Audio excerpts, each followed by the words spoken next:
Students, please take your seats and switch your mobiles on silent mode.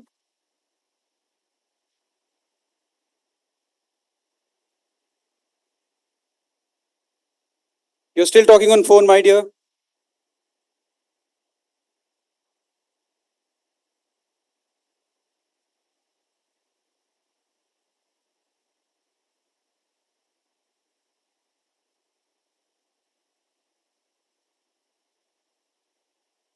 We are in just 2 minutes starting the session. I would request everybody to be seated. Students, I can see you standing towards my right hand side. Immediately, please be seated.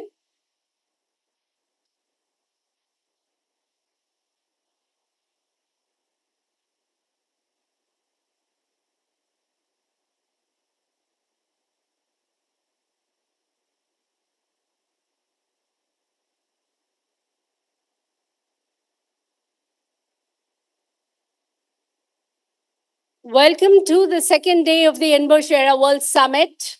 Very shortly, we are starting. Let me introduce the panel to you today. We have Professor Rajesh Vasa, Head Translation Research and Development.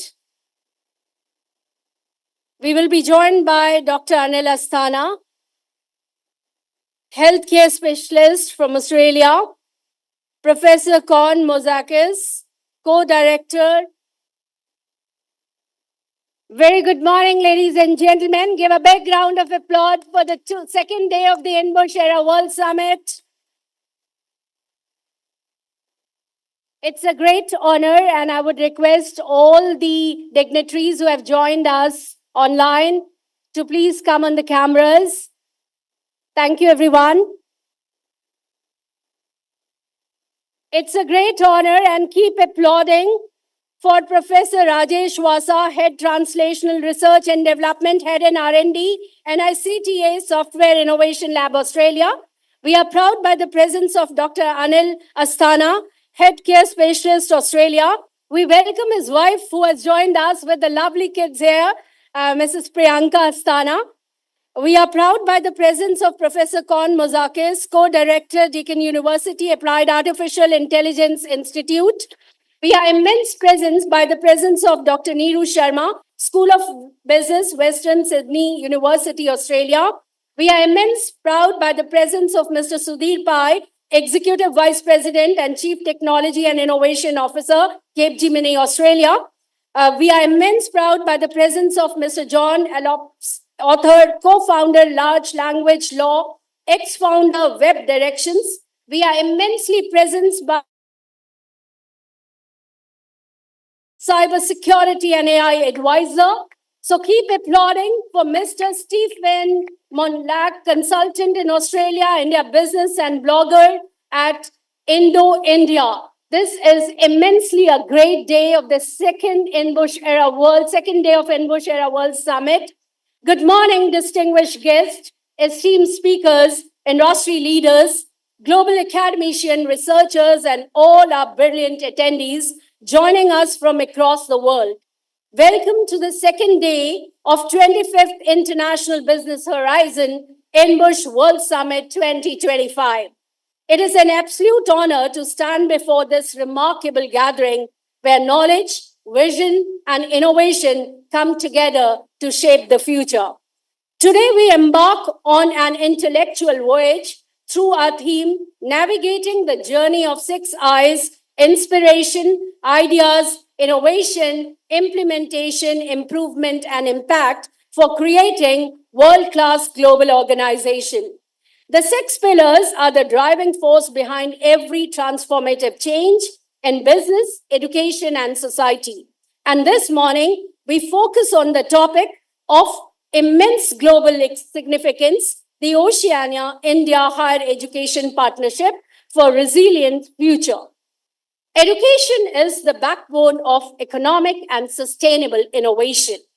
In an era where climate resilience, technological disruption, and global connectivity are shaping the landscape of industries, it is imperative that Oceania and India, two dynamic regions, collaborate strategically. Our discussion today will highlight how a partnership between these regions in higher education can drive innovation and economic progress while ensuring sustainability for the future. Ladies and gentlemen, now I take the immense pleasure to welcome the session chair, none other than Group Vice Chancellor Professor Dr. Gurinder Singh, sir. Before I invite Sir for the formal address, let me all take you to his quick bio sketch. Dr. Gurinder Singh, Group Vice Chancellor of Amity, is a distinguished academician, a global thought leader in education, research, and leadership. With an illustrious career spanning decades, he has revolutionized management education, fostering innovation and industry academia collaboration. Renowned for his strategic vision, Dr. Singh has played a pivotal role in expanding Amity's global footprint, elevating it into international acclaim. His future ready professionals, a passionate mentor, prolific researcher, a visionary administrator, Dr. Singh continues to inspire excellence in higher education worldwide. This conference, rising to the 25th year, is on the shoulders of a group vice chancellor. There can be never other name better than him to invite for his opening address. Over to you, sir. Thank you so much. Thank you, Dr. Kavita. It's such a pleasure to have all of you in the Silver Jubilee celebrations of INBUSH, which on any parameter is one of the largest world summits where we welcome industry leaders, academic leaders from across the globe. Great to see some of the stalwarts who are flying from Australia, from New Zealand, and from the other parts of the world, especially for this session. Very warm welcome to all of. Please give them a huge applause. Especially, I would like to acknowledge the young friends who have flown from Australia. If you can just stand up, both of you, three of you. Yeah. These are the youngsters who are flying, especially from Australia. Come on, come on. Look there. Yeah, great. Yeah. India is a great country. Maybe that you are coming here for the first time, but we welcome you. And when you grow up, become great leaders and bring Australia, New Zealand, and India much closer. Great. I have on my right side Professor Rajesh Vasa, who is not only a great academic leader, we call him an industry leader, venture capitalist who has invested in new technologies across the globe. I remember we met maybe 2 decades back. 2 decades back, at that time, he was doing research and was trying to look at that how new technologies can transform the education sector. But more importantly, Rajesh ji has been working tirelessly on creating an ecosystem which can help the youngsters. His passion is to create new technologies and new organizations. I went to various universities where he has created his labs, and in one of his labs, which he created with Nectar and Samsung, I remember that he picked up youngsters who were working at that time on the sensor technologies. And great to see that some of the PhD students whom he was coaching, he was personally mentoring, and those who were doing their early engineering and management at that time in Australia, they are today very, very successful. He was trying to create an ecosystem which can help hundreds and thousands of people in India. Though Dr. Rajesh is today Australian, his heart is still in India. He keeps on coming back and helping hundreds and thousands of students. Give a huge applause to him. He has mentored number of students and research scholars. We had very good discussion and interaction last November when I was in Australia in Melbourne. And then we started working on AI techniques. And one of the things which we are working together is creating a curriculum where someone sitting in India, in Australia, in New Zealand, in other parts of the world, in America or in UK, they can select their own degree. So you will find the university are going to change their color. It's not going to be the like today you see. So in 3 to 4 years, people will be focusing more on skills, more on technology, more on certification, on which Dr. Rajesh has been working very tirelessly. Also, we worked on mental health issues, which are very, very important. And we organized a conference together at Monash, where Professor Rajesh was heading and was looking at as chairing the session, where we started working on that how you can address the mental health issues, especially focusing on youngsters, relationship issues, depression, expectations, and sometimes the suicidal tendencies in the people. So we were able to create a band together which can detect the early depression signs. I can also see our great friend, Professor Freshwater, who has contributed immensely in this project. Also, great to see Professor Korn, who's a co-director of Deakin University Applied Artificial Intelligence. We met. Give a huge applause to him. He's there. Again, a great entrepreneur, professor, and academic leader of the world who has been tirelessly working on AI techniques, data science, and how we can integrate that into the education and in the other parts of education. And I think that when we met Professor Korn in Australia, and he was giving his views, he spoke on number of issues on using AI in diabetes, on health, on education. We look forward to listening more from his side. Mr. Stephen Manelik, who is joining us online, give a huge applause to him, a great supporter of MIT and former president of Australia-India Business Council, and today one of the leaders who have always helped the youngsters to create their own organizations. I remember that one of our student wanted to create his own organization in Australia, his own company in Australia, and Mr. Stephen came forward. He not only mentored and helped, but make that venture very, very successful. I don't know how many of you know about the T2 brand in Australia. It's a tea brand, but this was launched by one of our girls who went on a study abroad program to Australia from Coimbatore. She was a very humble girl, but then wanted that she should be able to come up with something amazing. So she started doing research, and I think that with the efforts of quite a few people like Mr. Stephen Menlek, T2 is today one of the most acknowledged brands in Australia, which has now expanded to UK and in US. So, a very warm welcome, Mr. Stephen. You have been a great friend, and not only who has helped MIT to grow, but also has helped and mentored number of students who have gone from MIT and from other parts of the world to Australia. Also, I can see Dr. Anil Asthana.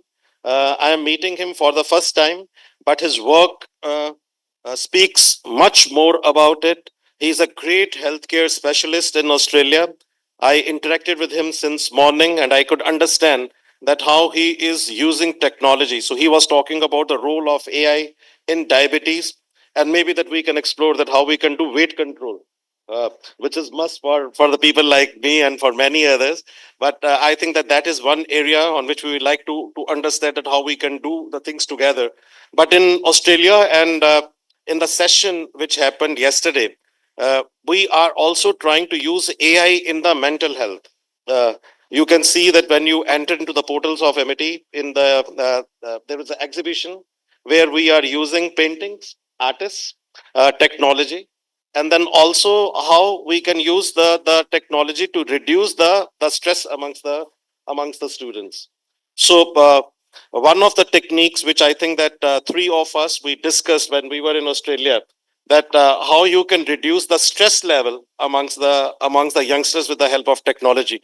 For example, if someone goes to a psychiatrist or to a psychologist, the data which a psychiatrist may be having is of 50 patients or 100 patients. But with the help of AI and data science, you can actually look at maybe 100,000 cases. So someone can talk to machine that I'm in this circumstances, what should I do?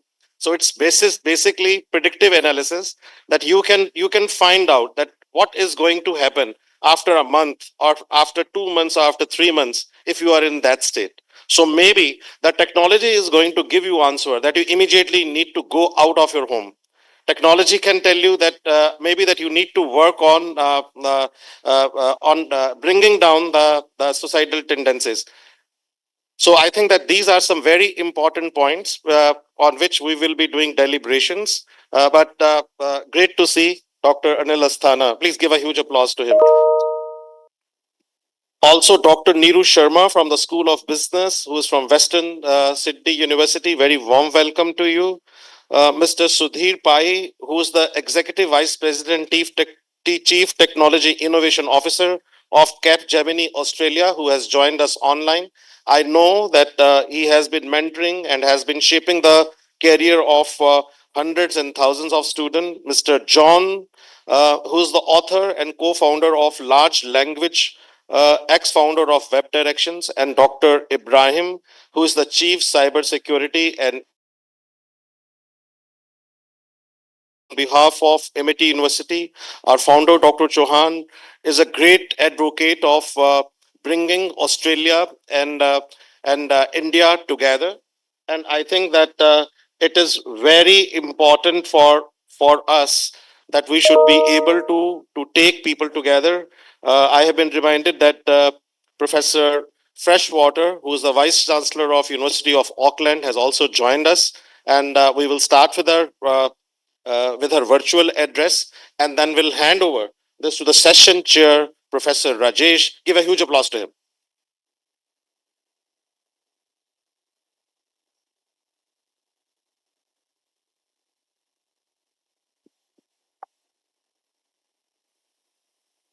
Kia ora everyone, and kia ora Gurinder, President Singh.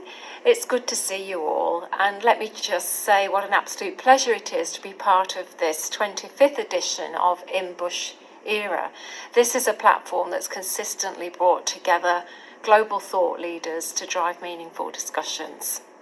I've had the privilege of being part of those discussions in INBUSH Era before, and each time I've come away inspired by the incredible exchange of knowledge and ideas. And over the years, the summit itself has played a crucial role in shaping conversations for business, research, and policymakers alike, making a real impact actually on industry and academia alike. Now, as you celebrate, and as we all celebrate with you, your Silver Jubilee milestone, can I extend my heartfelt congratulations to Amity University and to all the organisers, wishing everyone a successful and an enriching INBUSH Era 2025. Kia ora, thank you.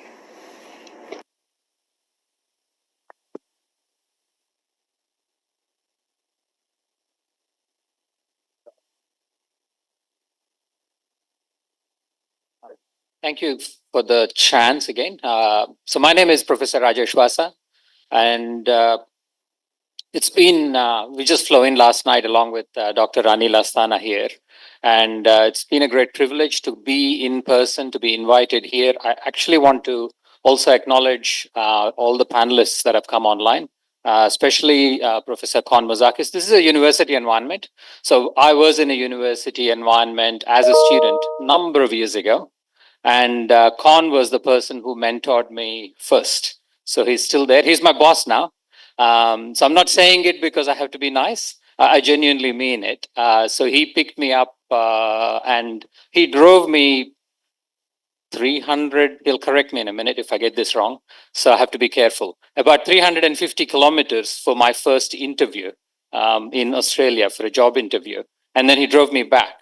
So, and support like that is what makes you. And then he's continued on. So, Professor Gurinder Singh said very nice things about what all I've done.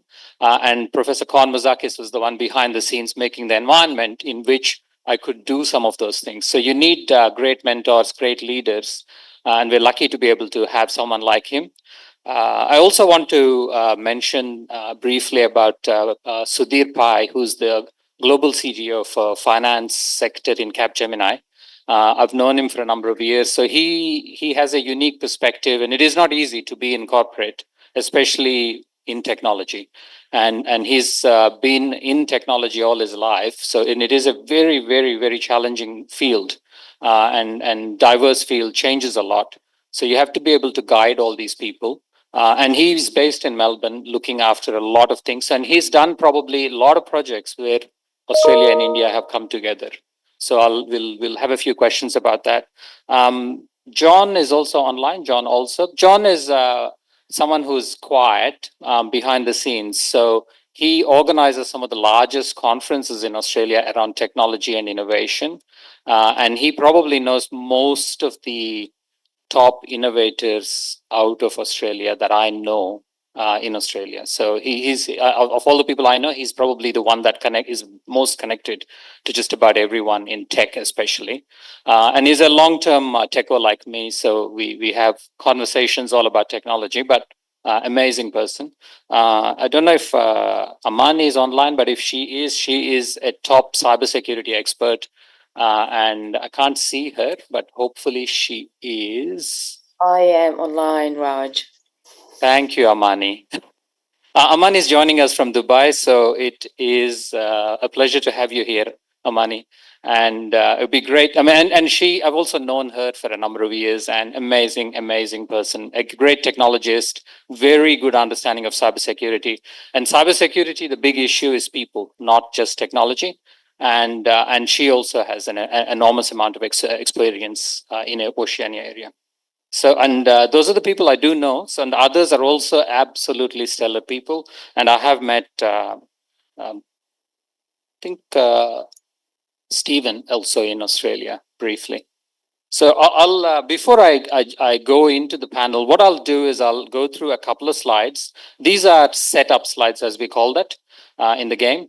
So effectively, I'll frame you by giving you a particular reference from which you should think about it. So I'm cheating a bit by guiding you on how I think about innovation, but it's a start somewhere. And then what we'll do is we'll tie it back to collaborations and why large scale partnerships at scale are critical for growth, both in education, research, and innovation. Can I get the next slide? Technical team. Slide.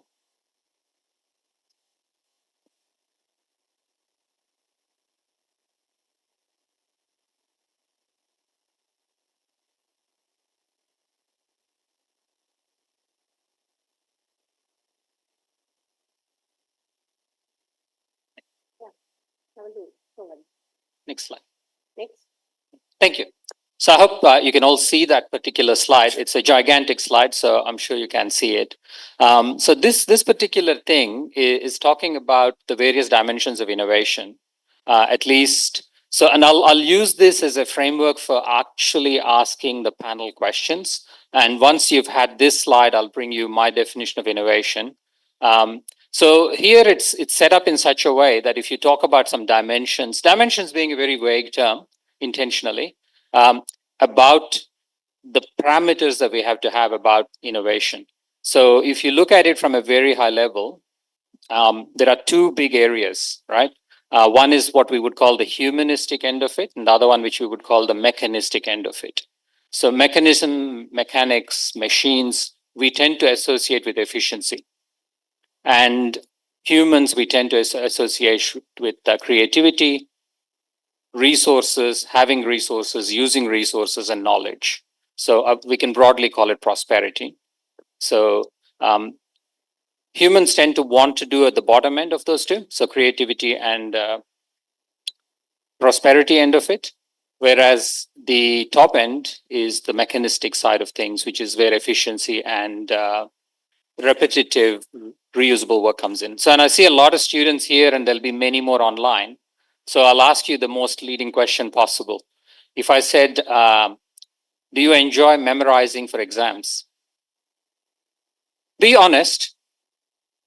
Many of you are looking at your phones, so you may have to look up and talk to me for a second. Anyone here who says, I love memorizing? Have you met a lecturer, a professor who says, don't memorize? No? You're all shaking very violently, saying absolutely not. Everyone wants you to memorize, right? So let me ask you an inverse of that question. We have Dr. Asthana here, phenomenal surgeon. Do you think he has memorized all the various elements in the human body? the names of the bones. There's many more. Don't ask me, but I'm pretty sure Anil knows every bone probably and the name for it. Would you like to go to a doctor that knows the name of the bone or no? So why do they make them memorize, you think? If I reframed it and said that it helps you be efficient, would you agree? You can't look up the textbook, right, when you need it in the last minute, right? If you're sitting on the operating table, do you want the doctor to open the textbook, maybe chat GPT, figure out a few questions, ask the answer, think about it, then answer it, right? Now, question again, is memorization decent enough? There's a point where we do it, right? You do need to know some things. And unfortunately, the human mind learns them through memorization. So that's why all the teachers say, go ahead and memorize it. Not because we are cruel, just because it is the most efficient way to learn, right? Now, innovation is the same thing. You do have to be efficient in some dimensions. But if you're too efficient, then you're not creative, right? And you have to balance these three things. So with this setup, I'll go to the next slide where I have the definition, and that's it. So no more slides. So that'll be the end of the session. So have a look at the various dimensions of innovation carefully here, and then I'll open the discussion to the panel, and we will have a discussion on all the various elements at that point in time. So this is a fairly simple slide, because again, I'm sure you have innovation as a books written on it. So this is the gist of it. So, and this is a basic slide deck we developed I developed with Professor Konmazakis over, I can't remember now, about 10 years ago, close to. But visually it's represented like this, but these are the elements of it behind the scene. So we have creativity, which means that you're further and further away from your past. So if you're reusing your past, you're efficient and be repetitive. And you have intelligence, which is your ability to use the past, right? The artificial intelligence is also in that same way, by the way. And the tension between these two is what we get innovation from. It has to be useful to be valuable. It has to be something operationally useful as well. And finally, it has to be sustainable. So if you miss all these elements out, then you don't have any impact, and then you don't have the outcome you're after. So when we play the innovation game, it is the balance between these boxes that we're playing. I hope all the panelists had a chance. So I'll open the floor to Professor Konmazakis first to see if he wants to add a few words to this slide from the perspective of an educator who's had close to 4 decades of experience as an educator and international educator nonetheless, and the value of having these long play games. So, and this whole thing with innovation is not fast, right? It takes time to establish. So I'll open it to Con to have a few words about the depth of thinking you have to have for innovation to actually come up, and then why we have to give it time. And then we'll go to the other panelists and talk about it from different angles. Thanks, Raj, and good morning to everyone there in that are there in person. Thank you for the introduction. And innovation is hard. Innovation takes time, and innovation is something that you have to have a passion for. And if you want a quick return, then you shouldn't be an innovator, because you're going to fail many times before you have a success. If you look at all the innovations and all the things that have been successful, there's also the things that they don't talk about, all of the things that failed. And what they did was they actually learnt from the failures so they could become better at trying to create that product, that innovation. If it's not going to be used by anyone, and therefore it's not going to be successful, there's a tension between I need to look at what I've learned from the past and how I can use that to create something new, but at the same time, you don't want to recreate the past. So that's very important as well. So from my point, I've always said that innovation is hard. You'll have many, many bright ideas. The issue is going to be which one of those are we going to be able to deal with that thing in the middle, which is the tension, past and future, and that knowledge. And then down the bottom is what is it that's going to be successful. So that's where I would, add my 2 cents worth, or in your case, 2 rupees worth. Thank you. Anil ji, would you like to add anything about the value of efficiency in general, and the tension that you get in trying to be efficient as a surgeon, especially? And I've seeded this briefly about memorization, how much you memorize, and also is it a good thing to be creative while you have a person on the table that you have to fix? And if so, where would the creativity come from?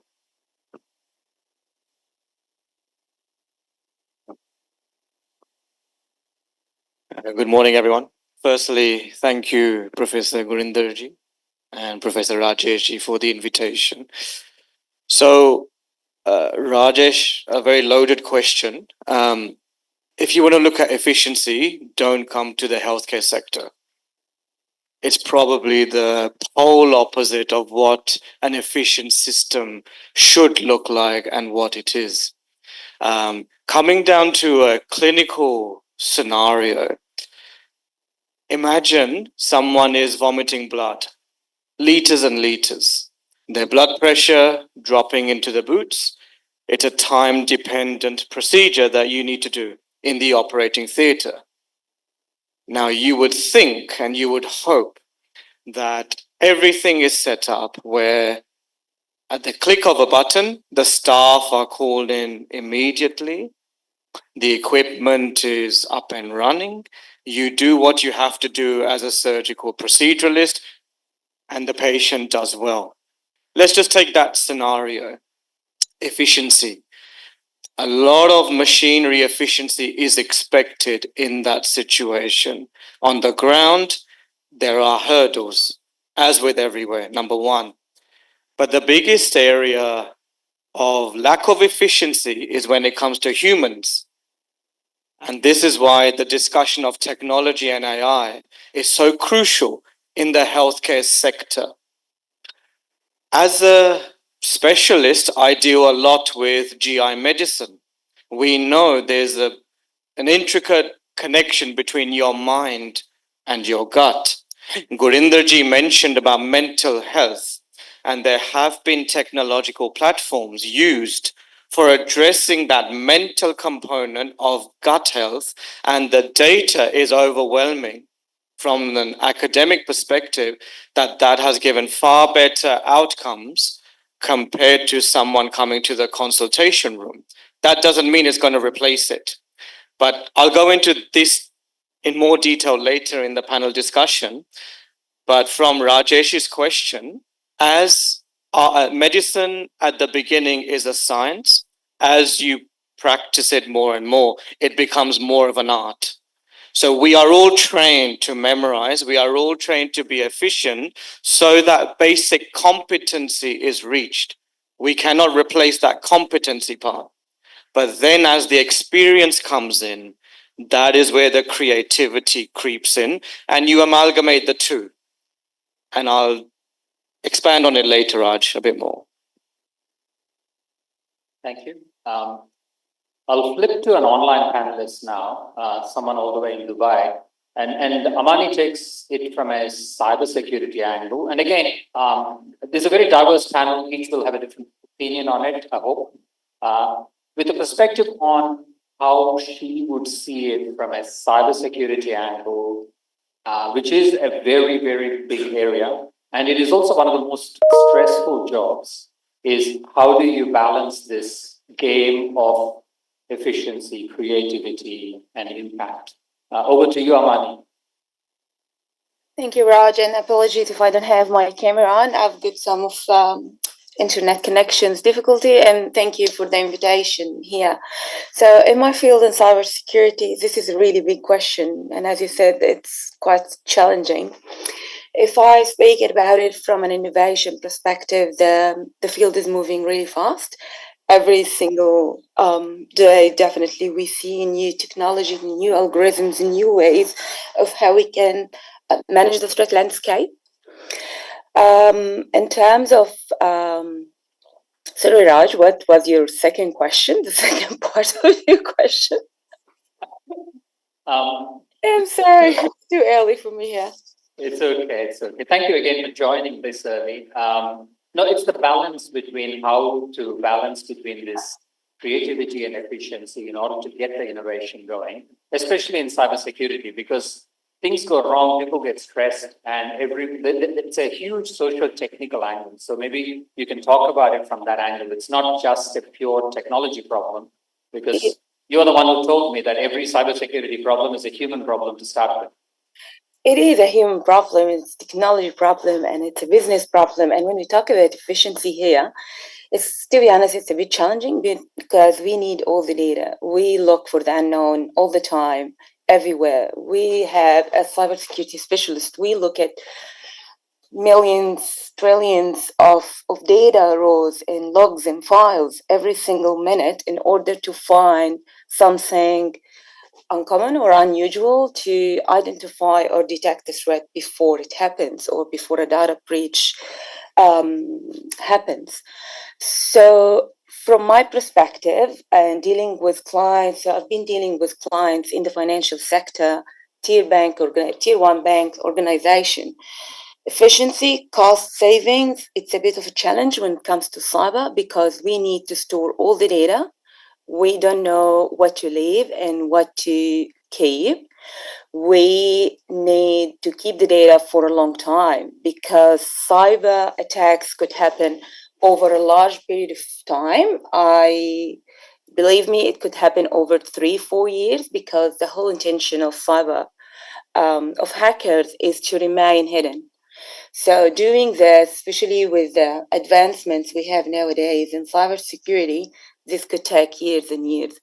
So managing again the efficiency, it's a bit of a challenge here. Creativity and innovation, I think they're coping actually with the challenge we're trying to be efficient, but from an innovation perspective, I see many amazing technologies now trying to cope with the challenge, the complexity of the threat landscape and the amount of data we're dealing with. Thank you. I'll take a slightly detour now and pass it on to Sudhir.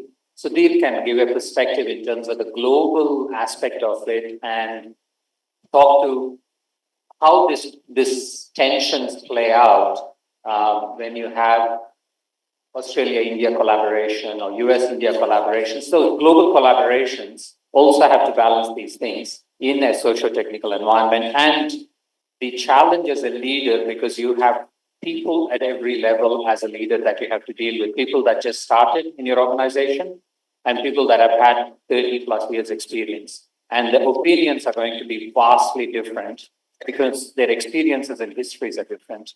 Sudhir, over to you. Thank you very much, Raj. It's a pleasure to join all of you today. Thank you, Gurinder ji. Just last evening with Professor Khan and the Deacon's Applied Institute, we had a good huddle with Capgemini and startups and so on. So we keep doing it.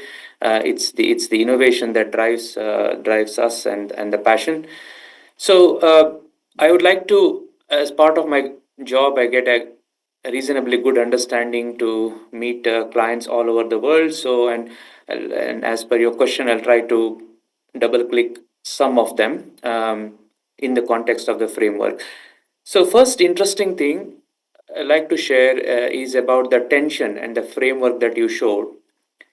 And we have coined a term this year where we call it as pendulum swing of innovation.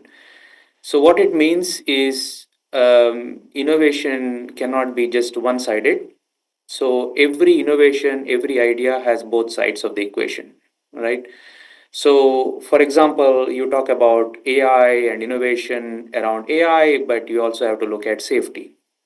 You talk about frictionless experience for customers, but you have to look at privacy.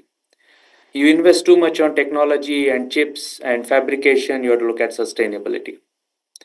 You have to look at open source for innovation on one side, you are worried about sovereignty of yourself and the nation on the other side.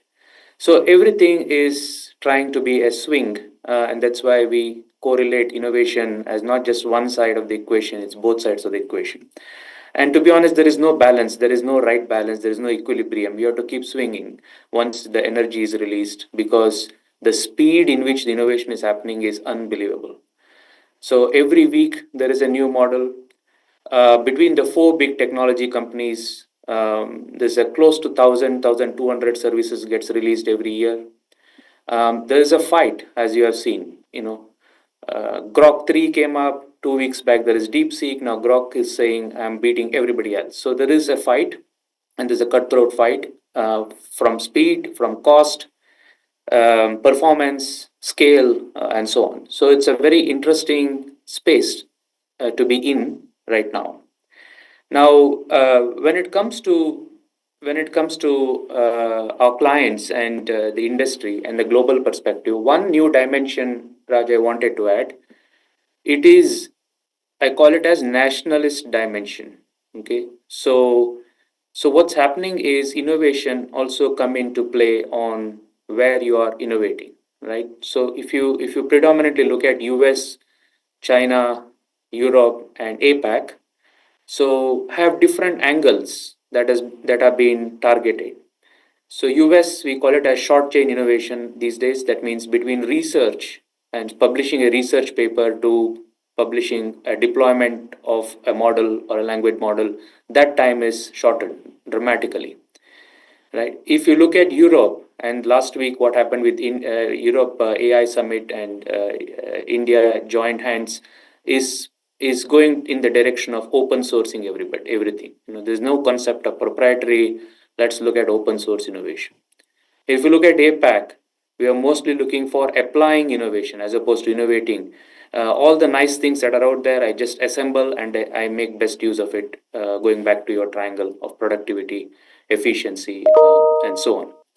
So I think it's interesting space to be in, but we'll have to take nationalist dimension going forward. Speed and applicability of innovation, use cases of innovation plays a key role. Thank you, Sudhir. So I'll flick this to John to talk about it from the. John is an educator, more so focused on educating post the university space, so through conferences for professionals. So I'll ask John to have a reflection purely from the educational angle, like as an international educator, what is the value that he sees that comes in terms of like how to play in this game? What's the value? Where does it go? That kind of angle. John, over to you. Yeah, thanks, Rajesh, and thanks very much for having me. It's a great pleasure to be here. So this word keeps coming up in conversations I have with lots of very interesting, capable people. It's the word intuition. And whether it's developing an understanding of how a large language model works, or more broadly, it just seems to be a word that's on a lot of people's tongues right now. And so I've been thinking a lot about what the nature of intuition is and how that's part of what makes a really good innovator. So what is intuition? Well, to me, if we think about an example of the surgeon who memorizes all the bones and all the sinews and everything in the human body, over time, that knowledge is internalized, along with a whole lot of other knowledge.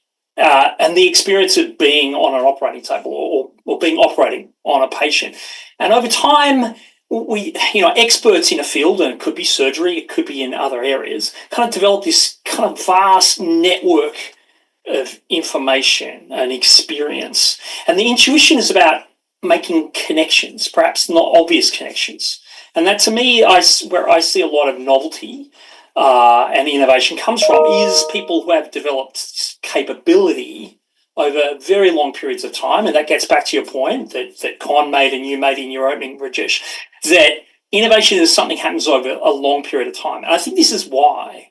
It's because it's, it seems like people have this mercurial connection between this point and this point. It seems to take no time at all. But in fact, the ability to make that connection goes back over years and years of developing capabilities as a software engineer or a surgeon or an accountant or whatever field of expertise someone is in. And probably even more importantly than within that specific area of expertise, more broadly, across a broad range of knowledge. Maybe it includes world history and literature and things that we may not necessarily think are kind of core to innovation in a technology world. But that was my take, and with your introduction, that was the word that came straight to mind. And so I would encourage, for example, students to think in those terms of developing a great deal of knowledge over a long period of time, and not just in one narrow area, but think about the connections that they make across a broad range of kind of knowledge bases.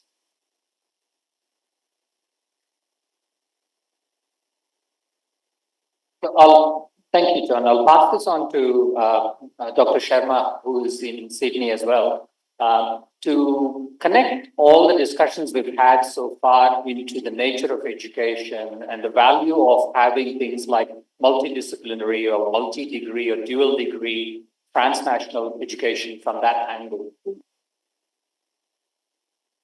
Thank you so much for the opportunity to be here in such a fabulous gathering. My perspective of innovation comes to how we develop better skills, for example, employability in our students. And we innovate our teaching methodologies almost every semester. So we keep updating, which is based on the intelligence, as your first slide showed very much, based on the intelligence that we gather, based on the reflections from the past sessions. So we innovate our teaching methods involving industry leaders. For example, I develop subjects in that I involve, let's say in my subject, omnichannel marketing, which I developed about 2 years ago. So I involved Commonwealth Bank of Australia, I involved DHL Express Australia, I involved the IT companies into it as to, developing course curriculum together as to how we can develop practical insights to industry in our students. And another very important aspect of our innovative teaching methodology is to involve students also. So we call that student partnerships. So our students are partners in innovating, making our assessments, our curriculum more authentic, so they can address the real life challenges, the future career situations, so they can address them better. So it is a continuous process of creating based on the past intelligence gathered and reflecting with a lot of input from scholarly practice so that we can make it better in such a dynamic world today where it is changing every semester, as I said. So yeah, so that's my perspective from an educationist point of view. Thank you. Thank you, Dr. Sharma. I'll pass the thing to the last, I think, Ms. Stephen, and I'll give him the more hardest of the question, which is, in this changing world with innovation and the framing I've kind of had and all the various analysis discussion, how do you see this impacting on employability, where the focus should be for students? Because this seems to be a common theme that comes up again and again, even from people that are not just students. I've had people that have been in the industry 25 years seriously thinking that AI is going to take their job. And I'm struggling to explain to them that your job is not just one task. And it's causing a lot of stress. So from your thoughts and from your reflection on as an advisor, educator, and a person who's been around a different set of generations over the years. So, Stephen.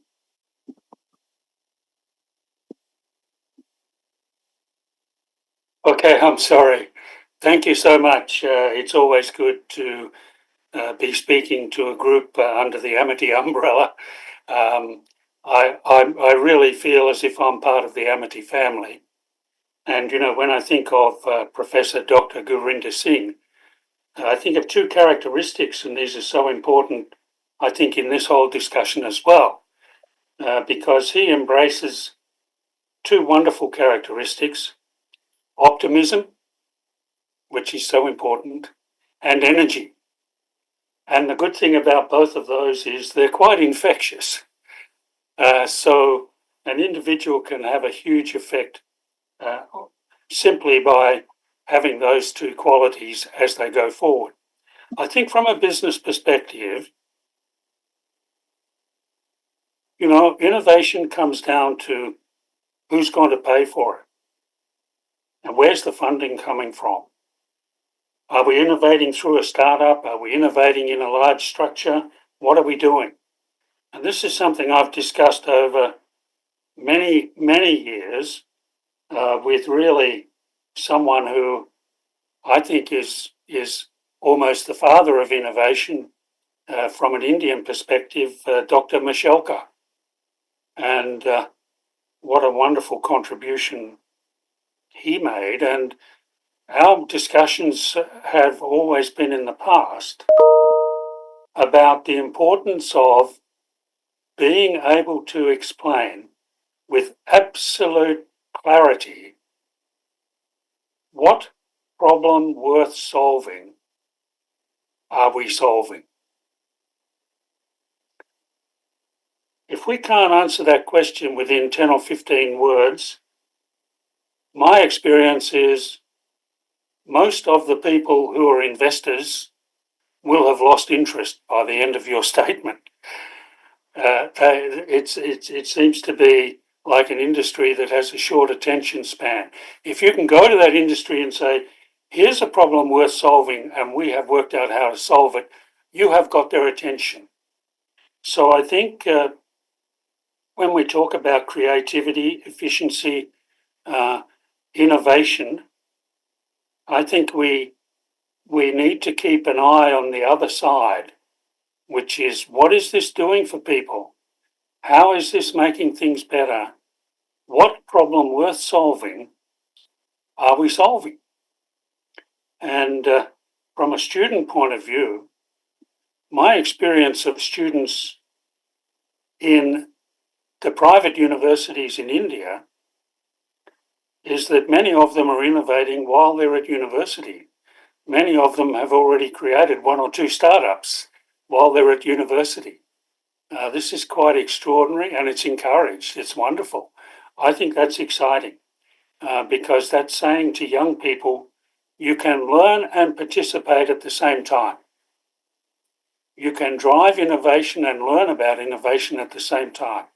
So that's a slightly long-winded answer, but I just want to make that major point that the capacity to explain in the simplest language what problem we are solving and why is it worth solving is to me a cornerstone or really the platform that everything else can be built upon.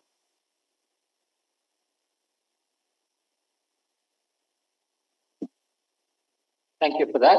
And I'll bring it back to Anil and looking at it in terms of, it's good to have this perspective, hopefully just to sum up, don't underestimate intuition. Multiple panelists have said that, and it takes a decade or so for your intuition to form.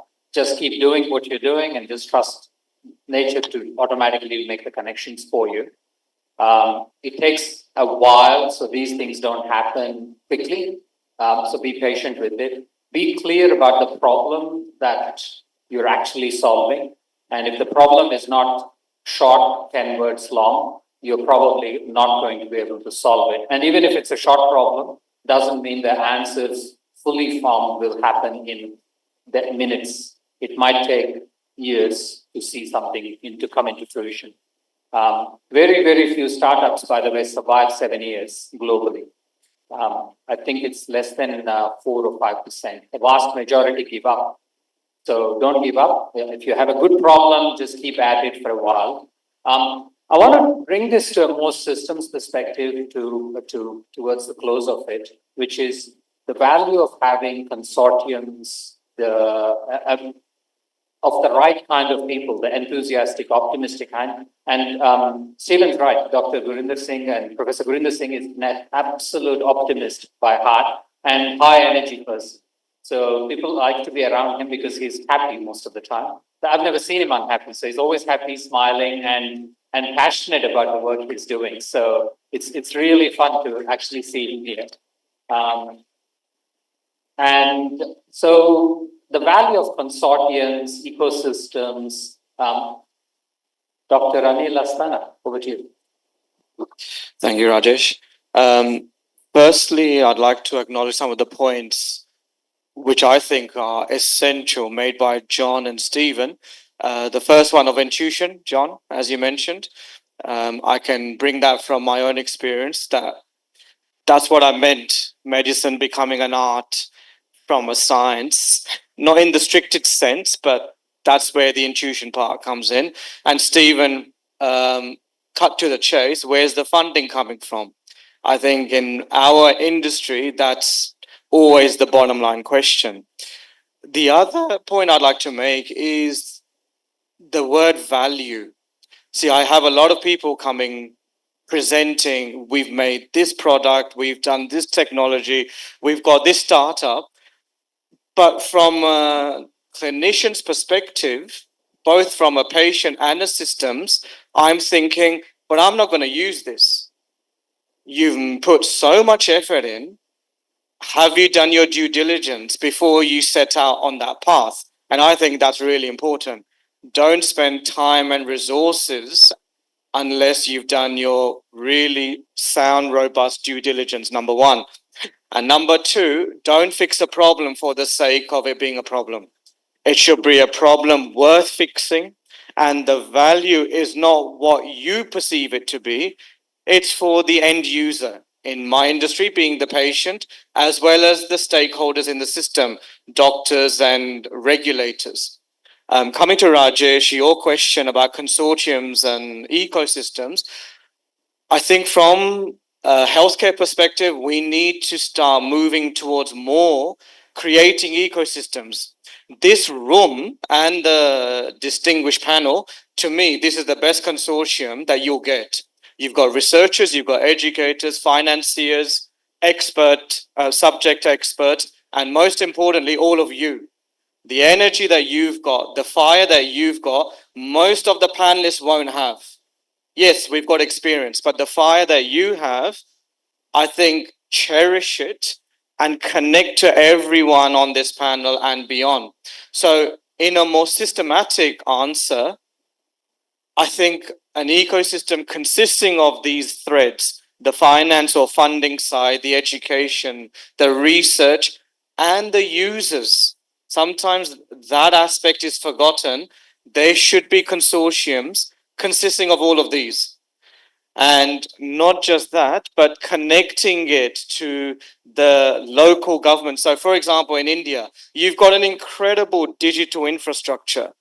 You know, it's the envy of the world very often. And so I see technology, AI, from a systems perspective, you guys can really innovate to produce digital infrastructure, really ground changing digital infrastructure with the help of all of these experts who are here today.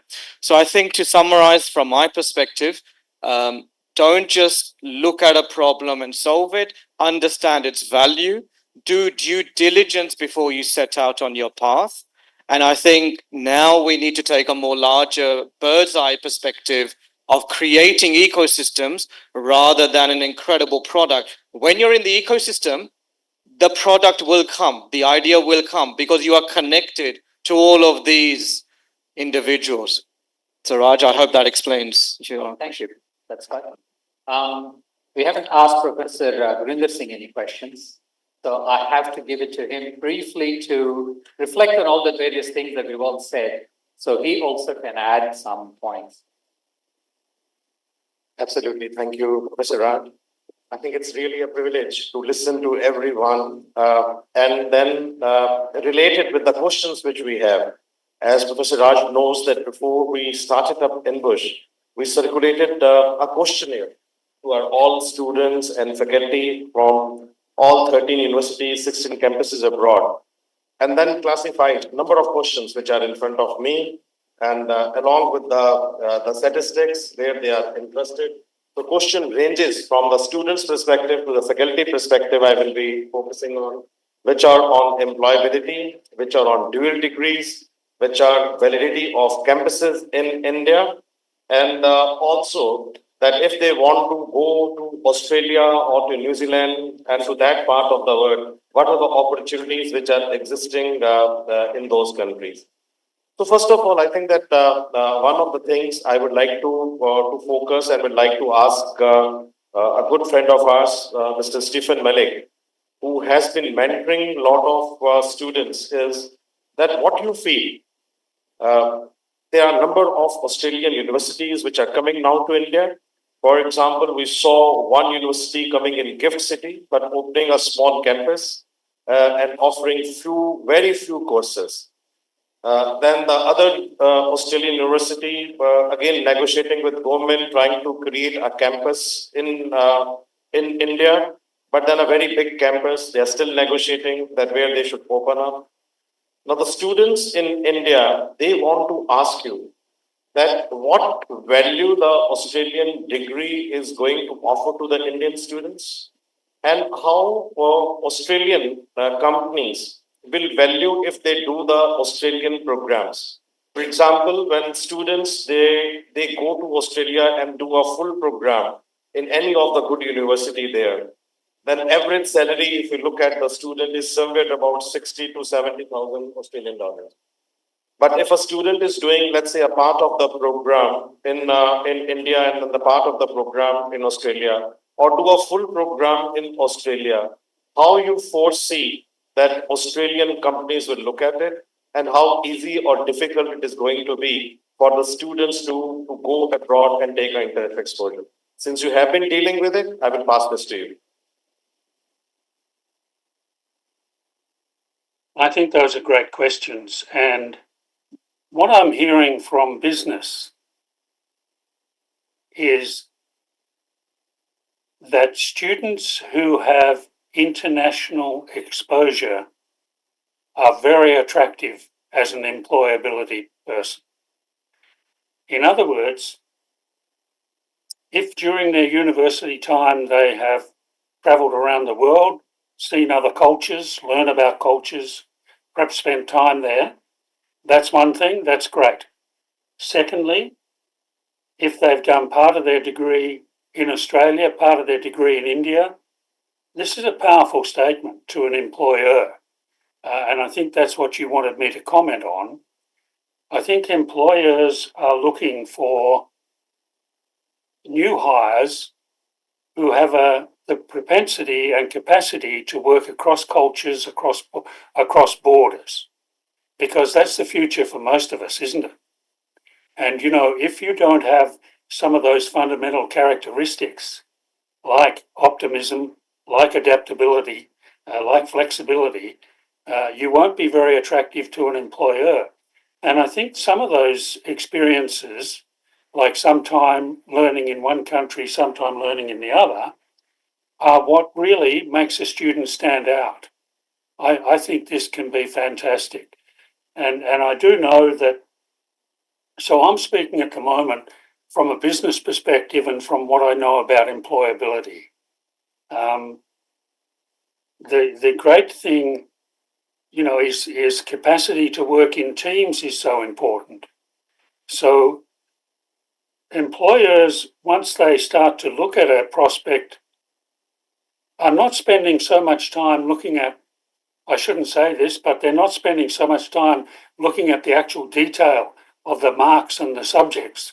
They're looking at the experience. They're looking at what the product is. And I think an international product is a superior product to employers today, because there's hardly an employer, whether a small to medium company through to the large companies, who at some time or other won't need the capacity to be successful across borders. That's the way things are going, and particularly in this region. So I think the move that Australian universities have made, and I can think of two that I'm aware of closely, Deakin and University of Melbourne, but there are many others that have created hubs, created actual campuses, bricks and mortar in India. This is a great thing, and it suggests a mindset that's going to put the graduates of those universities in a good position. And I can say to you, Professor Singh, having been able to speak on multiple occasions to your students when they visit Australia, for me that's exciting because I see students who are creative. I see students who are wanting to have a future contributing to problem solving. Particularly the younger generation is looking at things like climate change. And this impacts in whether we're in medicine, whether we're in technology, whether you're in law, whether you're in the arts, these things impact what all of us are going to be doing in future. So I hope that's given you some information from what I know, from what I hear from the business colleagues. We're nearly done, so don't panic. Just a few more questions to wrap up, and it's the same-ish question. One is aimed, I'll start with Professor Con Mazakis. So Con has ran, I guess, before his current role as the director of the AI lab. He ran the industry placement program, and he, like I said, drove me almost 700 kilometers in a single day to get my job interview. So he placed over 5,000 people in jobs during his academic tenure. I don't know how many people he physically drove that many to. Probably at least the first decade of his life, I know he was actually going with the students to those interviews, helping them, talking to them through the whole journey. So his thoughts on what employers look for, because he's had a long history of actually selecting the students, coaching them before they get their job, probably gave thousands of people their breaks. And then to close off after this, to Sudhir to look at it from his angle, what the employers currently are looking at, and the value of education, a good education, from Professor Mazakis' perspective. Con, over to you. Thanks, Raj. The distance between Melbourne and Wangaratta is actually 285 kilometres, so just so that it wasn't 350 each way, so it wasn't 700 in the day, it was actually less than that, just so you are reminded. Yes, I have had a lot of experience in placing students with our industry partners, and one of the things that stands out is that academically, students will get 80 or 90% of what's required for them to do what they need to do. What the industry partners and the supervisors were looking for was passion. Passion for learning, passion for the field that they're going into. Are they really interested in whatever that field might be? Whether it's medicine, whether it's software engineering, whether it's engineering, whether it's psychology. Does the student have the passion? Does the student want to learn on the job? Because they're going to make mistakes and they know they're going to make mistakes, but they will improve by learning about those mistakes. So one of the key attributes that every employer was looking for was this passion and the ability to want to learn. If they were treating it as just, I'm going to go to this job, I'm going to get paid a little bit of money, and then I'm going to finish my degree, and then I'm going to go and do something else, they weren't interested in those students. They were really interested in the students who had a passion for what they did things outside of their academic world, because they then get broader experience, and that's what they were looking for. Many students didn't have averages of 90 and 95. but they did have the passion. And that I think is so important. Thanks, Raj. Sudhir, over to you. I guess what we do at particularly in the Australian context when we hire, I guess there is an angle of people skills, right? So which matters more than just a technology or fitment to the role. So it's given that most of the time when you hire freshers or otherwise, you put a job profile and you'll tick all the boxes. But what I've seen is the selection is good when you are culturally aligned to the organization that you work for. You are aligned to the soft skills that you need to be in a new country.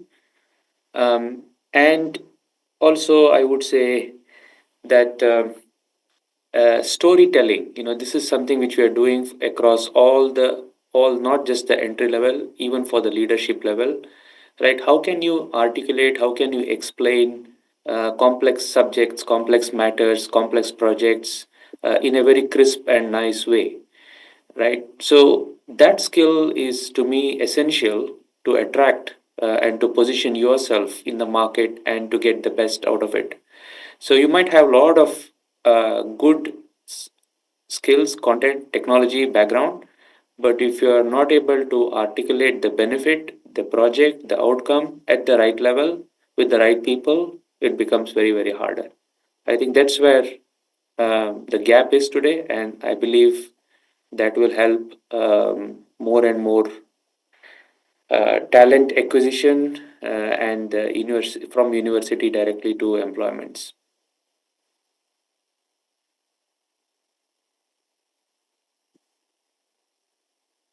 Thank you, Sudhir. And I want to thank all the panelists for all the valuable contributions they made. I'll pass it back to Professor Singh. So I think that one of the most important questions which have come to us is on employability. So Sudhir, I'm coming back to you and to Professor Stephen and to Carl once again, because I think the three of you are quite related with the students. 79% of the students who are watching you online, and this is being watched by more than 10,000 people online, and there are quite a few who are in the auditorium. They want to ask, especially from Cap Gemini's point of view, that when you recruit and you are a CEO of a company, when you recruit students in Australia, how you recruit them? Will you take Indian qualifications as one of the parameters and will offer them a job? Or you want them to first go for an Australian qualification and then join you? And what has been your experience that once they are in your company, how successful they are culturally, and how the visa rules in Australia are impacting their overall interest in that part of the world? First, I will request you to come in, then I will request Professor Stephen to come in, and then I will request Professor Carl to come in. Yeah, we have different programs based on the categories. So one of the program could be, as an example, what we call as the local freshers hire program, which is specific for Australia. And anybody who has studied in Australia, and it happens through a systematic way, there will be an applications you can apply, and then it will go through the process. Now, it is done through an agency which connects to a number of universities in Australia, and then the process starts. So, there is a commitment for every year a number of students. So, when that program happens, it actually does not matter as long as the applicant has the right to work with whatever visa conditions have been met. That is good. That is good. So it need not be. It's not differentiated based on whether you have come from India or whether you have come from overseas. As long as you have a qualification in Australia, and it is pretty generic, broad range. It's not very specific. So that's one. Outside of that, if you go, then it will be lateral hires. So the lateral hires are specifically based on the skills that you have developed over time. You are not a fresher, but you have a skill. You are a machine learning specialist, or you are something else, and that can happen based on additional skills you have gained either in Australia or overseas. Now, What's also important for us in the second case, in the lateral case, is again, I go back with cultural compatibility. Have you ever worked or done anything in Australia in the context of Australian customers, or otherwise? It will have some additional bonus points, because that means the readiness for you to take up the job is much quicker than otherwise. So the first category is we take care of everything from fresher to training, gaining experience, and so on. The second category is mostly lateral, where if you have some experience of local, then that will help. But it goes back to my key point here is in the entire process, it always comes back to the flexibility and how well you can embrace the culture. Even it could be cricket, it could be a footy fan, or it could be something else. So how well you connect to the local environment becomes essential. More you keep closer to your hometown. You are qualified in Australia, but you are still everything to do with hometown. Lesser it becomes flexible for local employers to hire, because your readiness may not be as good as it has to be. Professor Stephen, please, your comments. I think I think these things always come back to the human qualities, don't they? I mean, I was impressed that Con was saying the importance of someone who has passion for their topic, for their future, is something that shows. It really shows. Professor Dr. Singh, optimism and energy. It shows. You can't miss it. And I used to teach my grandsons a little poem, and it dealt with this topic, and it goes like this. The world is like a mirror, reflecting what you do. When your face is smiling, it smiles right back at you.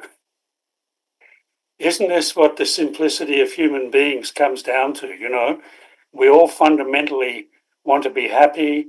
We want to do achievements, but we want good human qualities: passion, optimism, energy, smiling, teamwork capacity. These are the things that win, I think, most of the time. Thank you. Can we request Professor Kwan now to address the same question?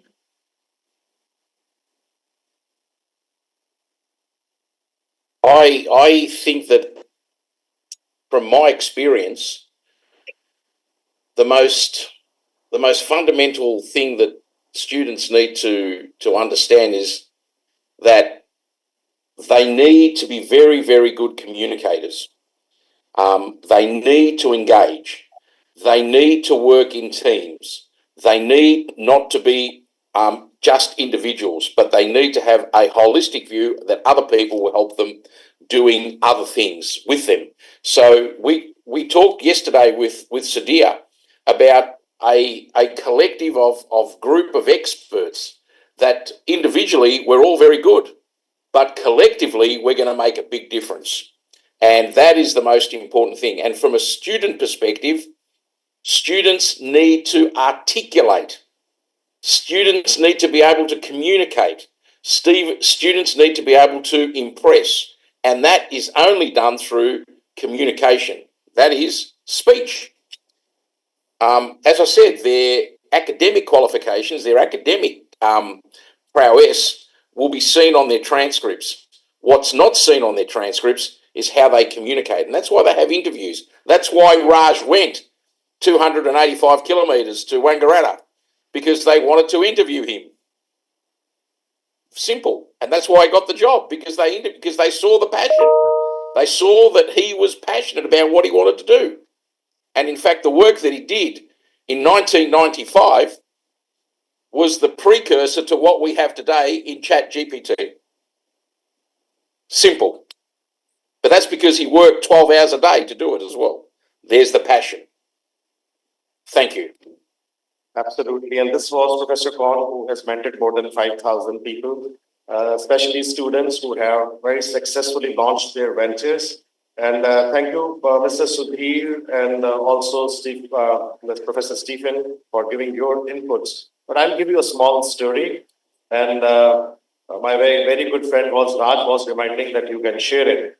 Long time back, I think that this was 7 years back, 6 or 7 years back, there was a very young girl, not even 18, who went to Australia to do her engineering in computer sciences and robotics.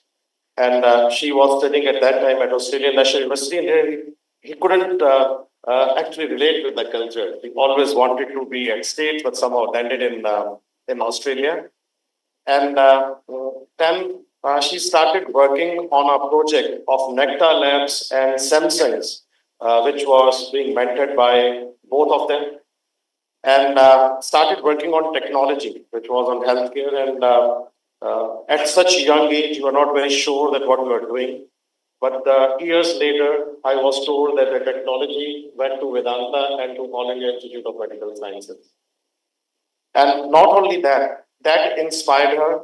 She not only got a great job in Australia, in the Australian government, when she was very young, but then later on, when she thought that she has to go and do her advanced research and her business research, she was picked up by one of the top companies of the world called Goldman Sachs. And now she is working on her own enterprise. Students who are asking that what Australia has to offer, this is the very right answer, that when you really want to start your education, it doesn't matter which country you are going. So if you want to do in Australia, please go to Australia.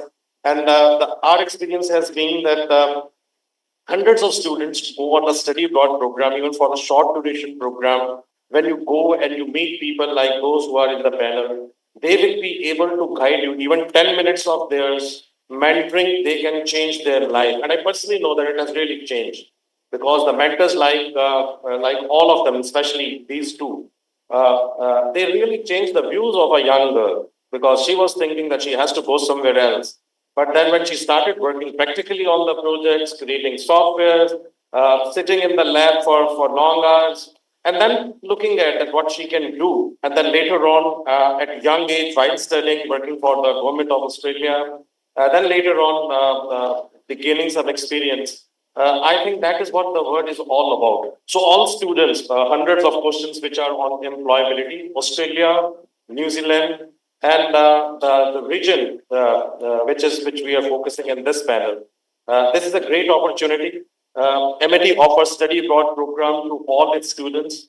You can always go there. You can explore what it needs to, what they are offering to you.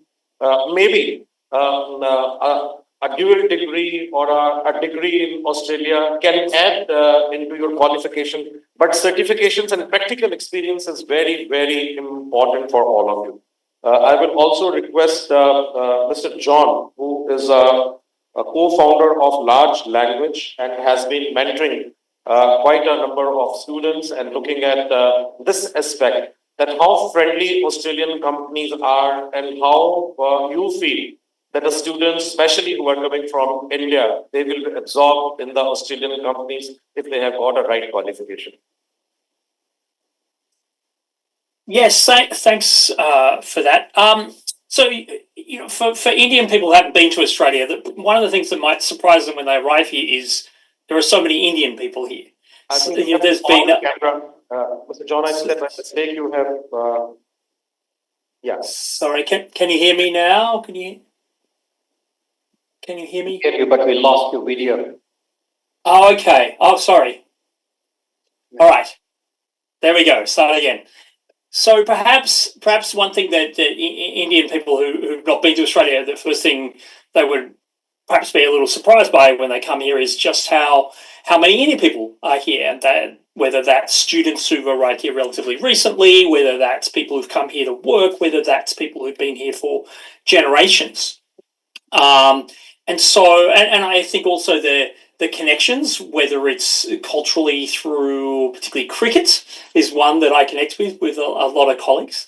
I definitely think, and I'll echo some of the sentiments we've heard, that it is a place where the connections can really be made, where with a bit of an effort to sort of also adapt to how Australia is different, even though we share some of those common roots, common connections through kind of the kind of tradition, the British traditions and so on. So, definitely it is a place people won't, I think, feel isolated, and they won't feel, like a fish out of water.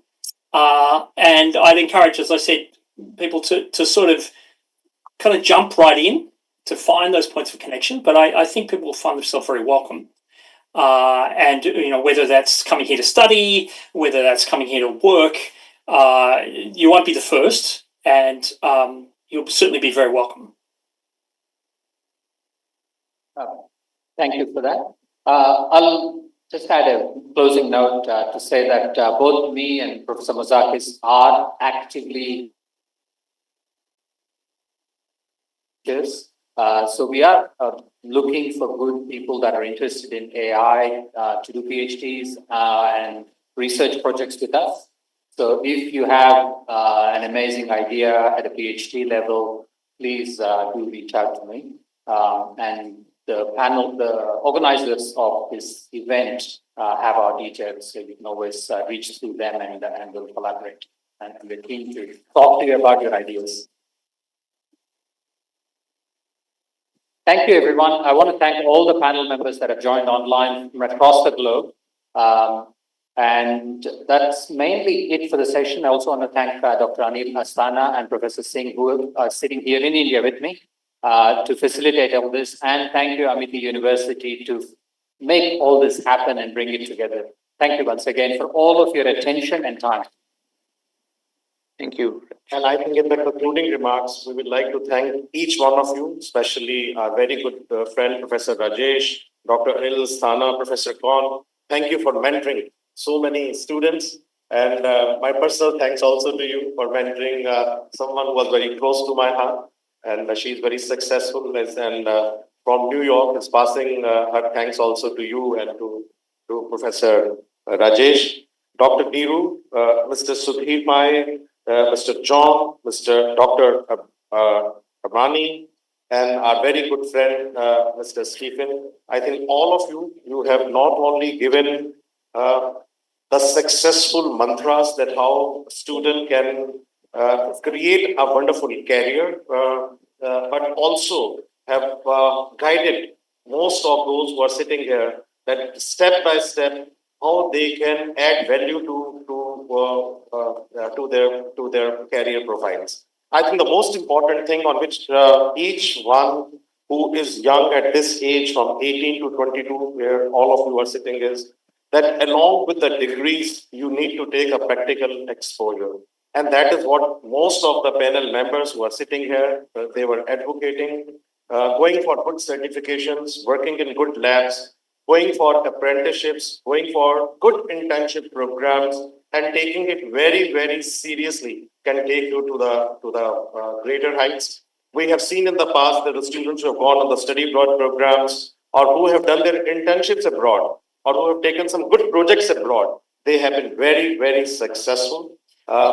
Great to see great minds coming together once again. On behalf of Amity University, we thank each one of you.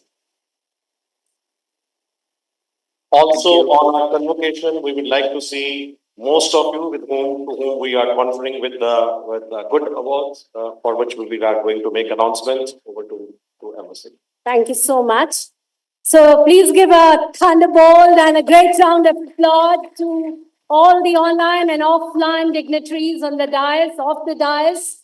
This was not possible without such a moderation by Professor Rajesh Vasa. Thank you so much, sir.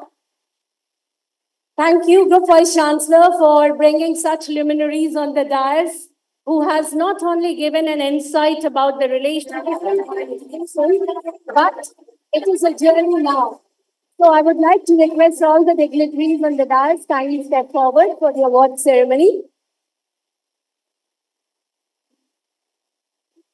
Ladies and gentlemen, now the time has come to confer the award and the appreciation for joining us on the second day of INBUSH Summit, 25th INBUSH Horizon.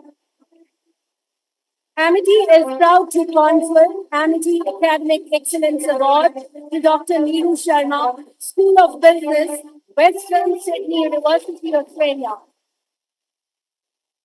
It's a proud moment. A distinguished academic leader, Dr. Neeru K. Sharma, specialized in business education, leadership development, and global academic partnerships. With years of experience in cross-border education, she has been instrumental in fostering India-Australia higher education collaboration. Thank you so much. Amity is proud to confer Amity Academic Excellence Award to Professor Rajesh Vasa, Head Translational Research and Development, who was also the moderator of today's session.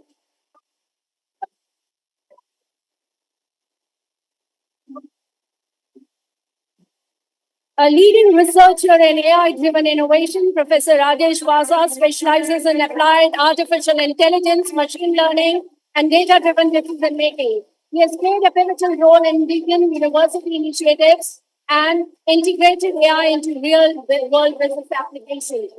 Amity is proud to confer Amity Academic Excellence Award to Professor Kaun Muzak, Professor and Co-Director, Deakin University, Applied Artificial Intelligence, a globally recognized expert in AI automation and machine learning.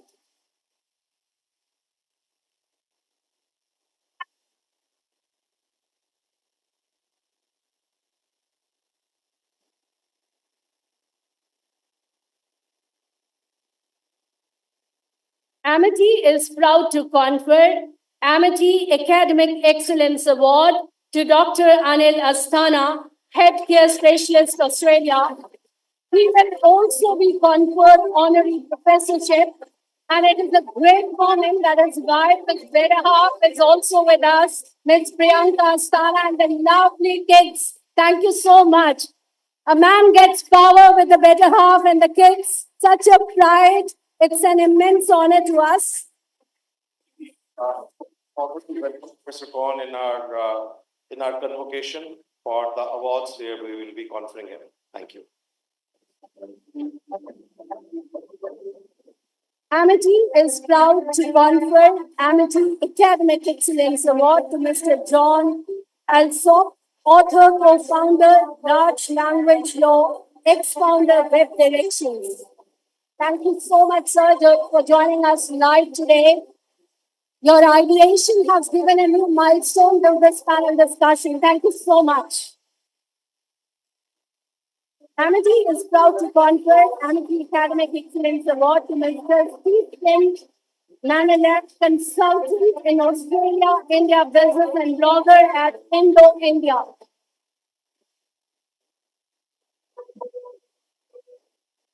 I will request Ms. Priyanka to join us on stage, please. It's a proud moment. Please give a huge round of applause to the family. It shows the kind of commitment they have towards the father. Brilliantly said, Marul. Especially from Australia, overnight, to see their father being facilitated. Give a good applause to all of them. That's why we say a family, and the true meaning of family is father and mother, I love you. So this is the representation by the kids here. The bright future. Congratulations. Amity is proud to confer Amity Excellence Award to Mr. Stephen.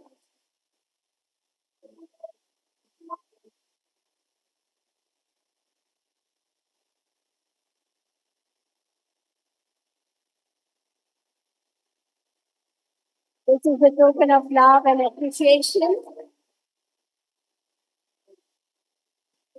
When you keep coming to India and always remember that how your father has made a contribution, make him proud. And you need to go ahead of him. All the best. Good luck. Amity is proud to confer Amity Academic Excellence Award to Manalik, consultant in Australia, India business and blogger at India. Thank you, sir, for joining us online today. You have added a new dimension to this discussion, and we look forward to invite you here in person. Mr. Stephen, has been the president of Indo-Australian Chamber of Commerce and has mentored number of companies. Whenever our students are in Australia, he makes it a point to come there and talk to them and mentor them.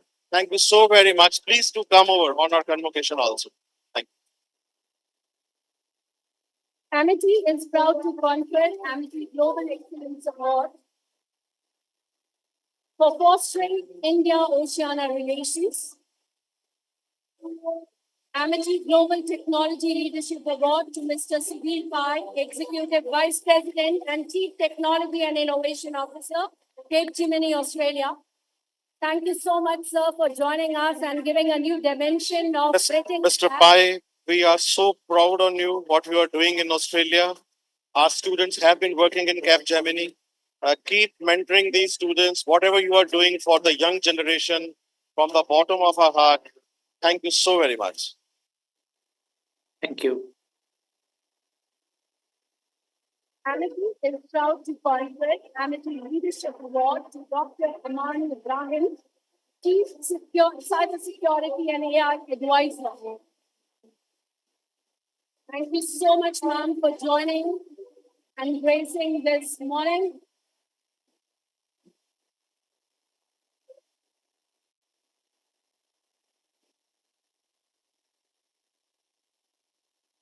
Amity is proud to confer Amity Leadership Excellence Award to Mr. Tasneem Arif, Managing Director and Head of R&D Oppo.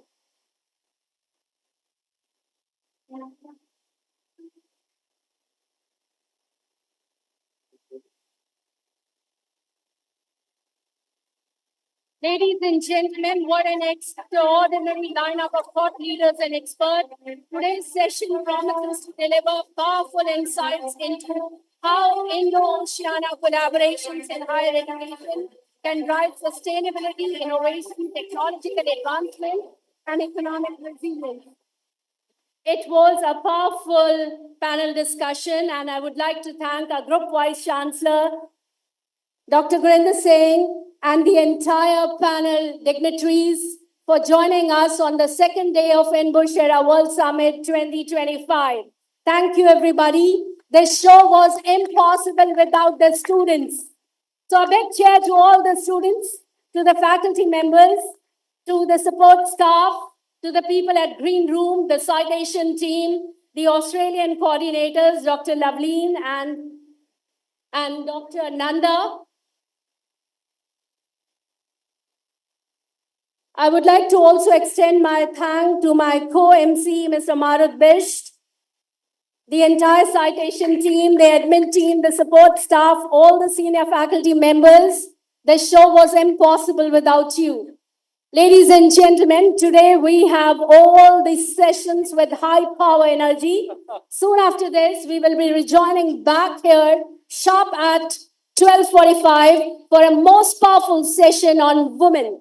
So stay tuned with us. Thank you, everyone. Students, be seated. Let the guests proceed first.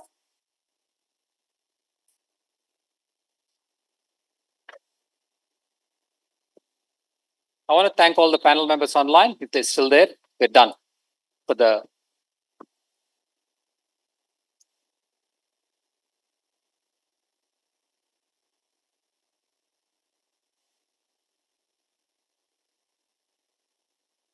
IT, may we please request you to close the session? Thank you. We'll be joining shortly for the women's session at 1. Would request students and faculty to take a break. Thank you so much for your support.